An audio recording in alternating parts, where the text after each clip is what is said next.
Good day, students. So for today's video, I'm going to share with you the benefits of microfinancing or microfinance, as well as the difference between microfinance and microcredit. So first and foremost, we have to define what is microfinance. A microfinance is a broad spectrum of financial services provided to the people of low income groups who cannot take banks assistance, banking, and allied services. This is also the service available to extremely poor people no matter where they live. The purpose of microfinance is to raise the earnings of low class people and let them access to deposits and loans. The clients may include women, farmers, pensioners, and so on. Microfinance plays a revolutionary role in any countries of economy. It helps the poor people to fulfill their basic needs and safeguard them from any risks. It raises the per capita income. It also encourages women empowerment by providing term economic assistance and hence advocates gender equality. Microfinance institutions not only provides capital to the startup or small businessman, but also deliver such financial services to the poor people who are constantly avoided by the formal financial sector. So, what are the benefits of microfinance? So, microfinance allows people to better provide for their families. Microfinance allow for an added level of resiliency in the developing world. Even when the households are able to work their way out of poverty, it often takes just one adverse event to send them right back into it. It's often a healthy care issue that causes a return to poverty by allowing entrepreneurs to become more resilient through their own efforts at their own business.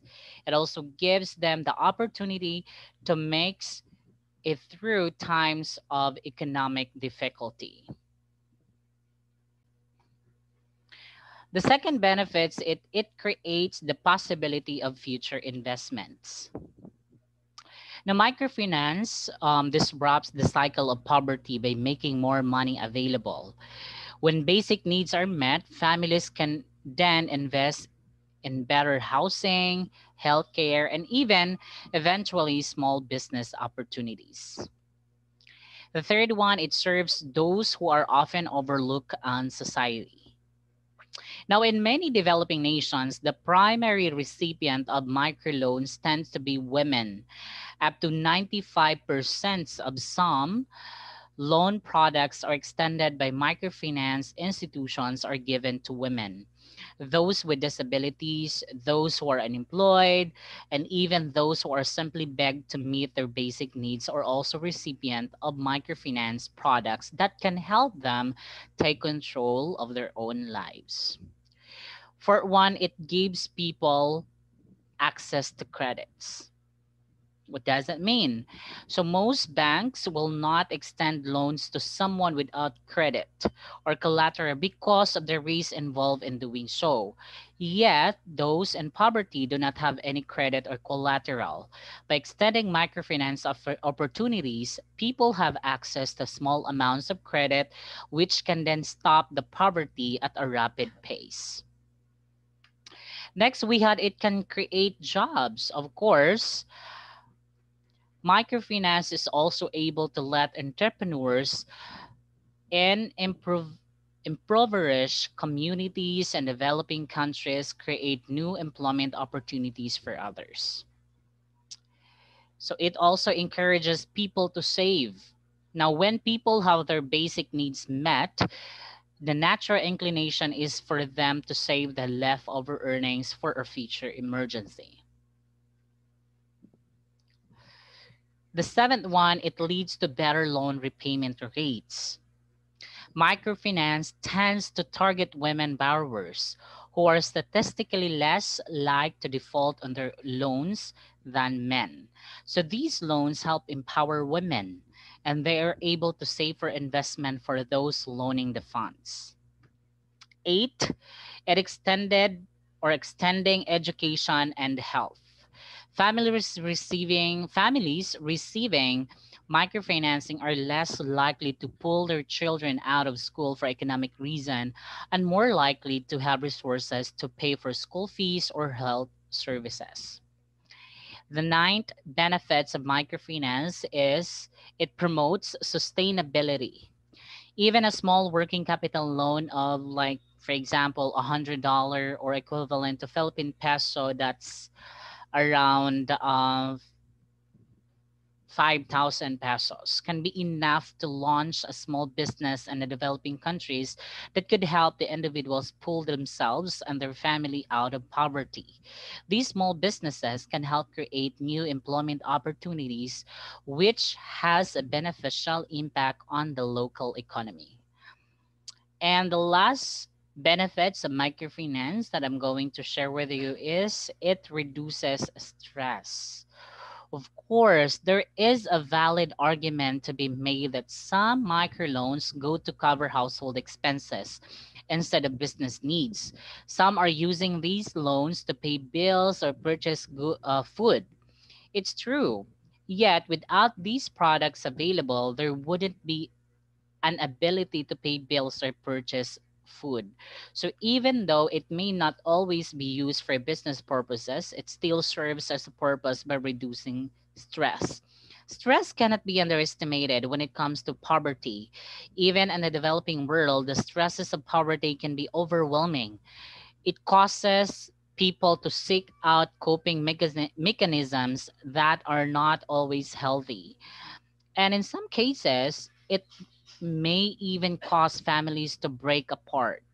Sometimes childbirth is a coping mechanism for poverty simply because an extra set of hands means an extra chance for income.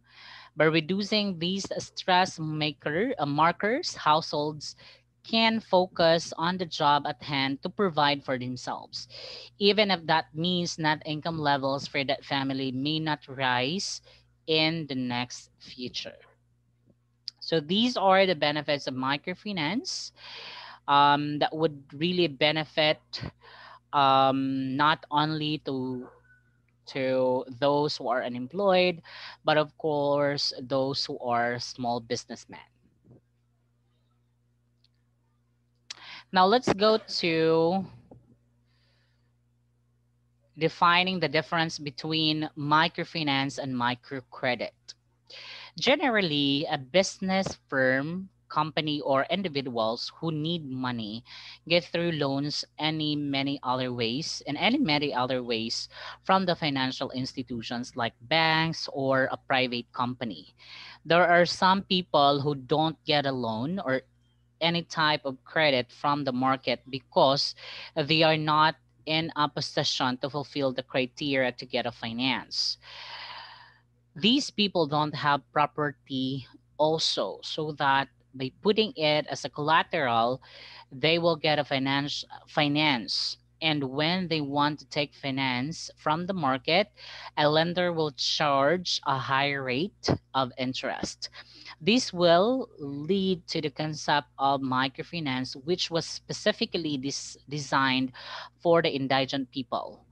Microcredit is the part of, or we can say, a branch of the microfinance.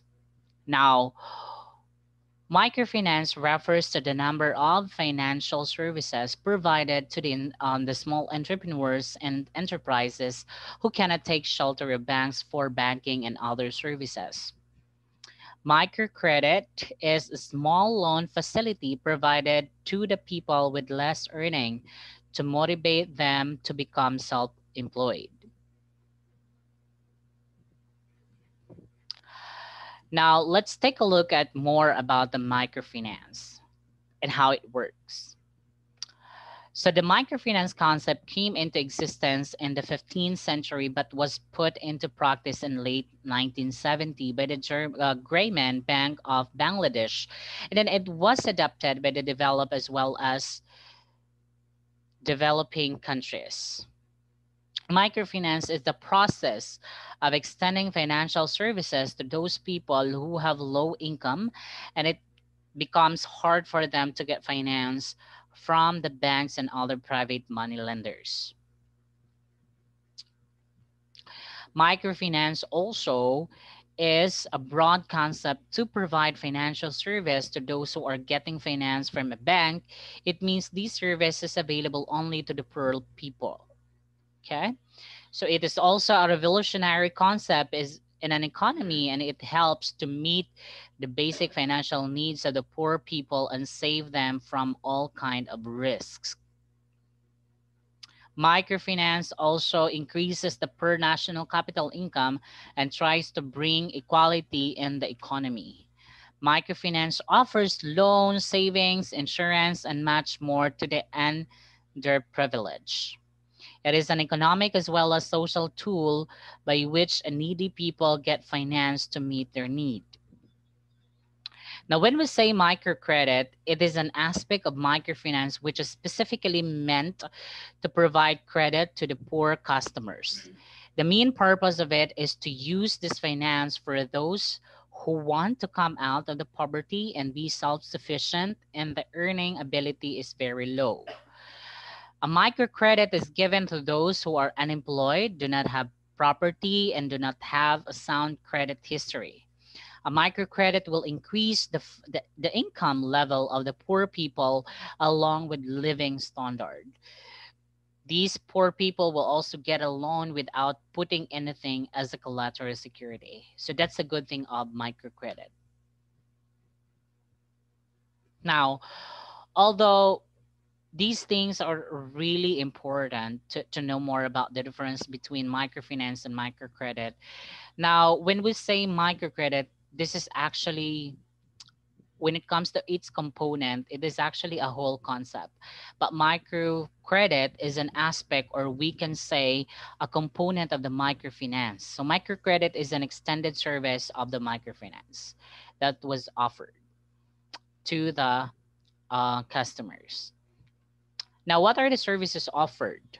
So, microfinance includes the variety of services like savings, deposits, insurance, loan, pension, and credit. In short, it includes both credit and non credit activities, while microcredit is only includes loan and credit. It means only credit activities.